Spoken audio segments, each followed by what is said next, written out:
আমরা কি ভুলে গেলাম শাহজালালের নাম, আমরা কি ভুলে গেলাম শাহজালালের নাম। গুরু গোবিন্দ পরাজিত হলো, গুরু গোবিন্দ পরাজিত হলো, শুনিয়া যাহার নাম, আমরা কি ভুলে গেলাম শাহজালালের নাম, আমরা কি ভুলে গেলাম শাহজালালের নাম। কাটির ভিতর আগুন লাগলো, কাটির ভিতর আগুন লাগলো, শুনিয়া যাহার নাম, আমরা কি ভুলে গেলাম শাহজালালের নাম, আমরা কি ভুলে গেলাম শাহজালালের নাম। গুরু গোবিন্দ পরাজিত হলো, শুনিয়া যাহার নাম, আমরা কি ভুলে গেলাম শাহজালালের নাম।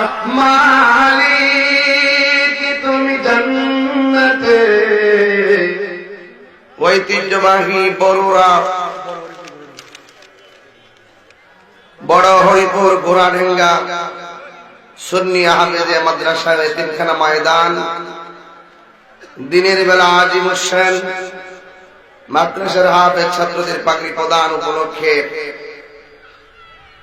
গদি কনফারেন্সের বিশেষ আকর্ষণ, যিনি আমার পূর্বে মূল্যবান কথা বলেছেন, আমার প্রিয়তম ব্যক্তিত্ব আলহাজ মাওলানা গাজী সিরাজুল ইসলাম কুদরতি সাহেব, প্রধান অতিথি প্রবাসী জনাব মোহাম্মদ আনোয়ার হোসেন সাহেব, বিশেষ অতিথি হাজী রফিকুল ইসলাম সাহেব, সবার প্রতি ভালোবাসা রেখে আমি আপনাদের জন্য দোয়া করার আগেই এতটুকু বিশ্বাস করি যে আপনাদের যে কষ্ট, এই কষ্টের কারণে আল্লাহ পাকের কুদরতি নজর আছে না নাই? আপনাদের এতে ভালোবাসা, কষ্ট, প্রখর রৌদ্রের মাঝে যে বসে আছেন, এতে আমার প্রিয় নবীর মহব্বতের নজর আছে না নাই? এখন আমি দোয়া করি আল্লাহ যেন আপনাদের এই ভালোবাসাকে কবুল করে সকলে বলেন আমিন। আমি আপনাদের কাছে অনুরোধ করে বলবো, আমি জানি অনেক কষ্ট হচ্ছে আপনাদের, কারণ যে ইবাদতে কষ্ট বেশি সে ইবাদতে সওয়াবও বেশি।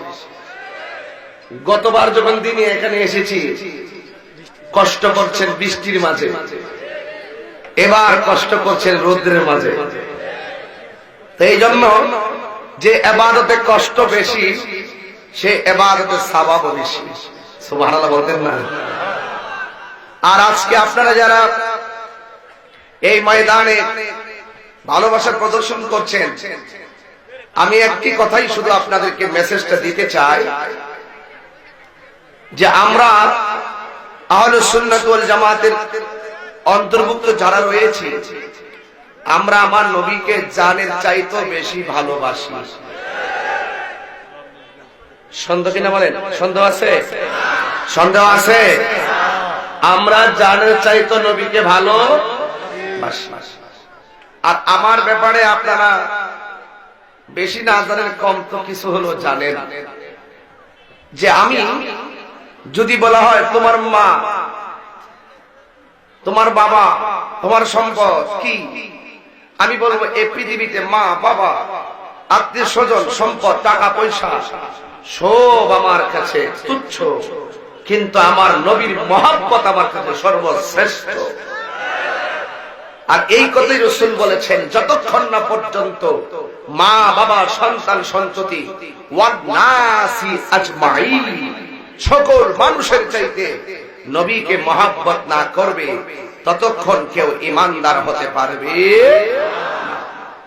এজন্য আজ রাস্তাঘাট, বড় হরিপুর, ঘোড়াডেঙ্গা, বরুড়াবাসী আজ যেই নজির স্থাপন করেছেন, এটা আমার মনের কোঠায় চিরস্মরণীয়, বরণীয় হয়ে থাকবে।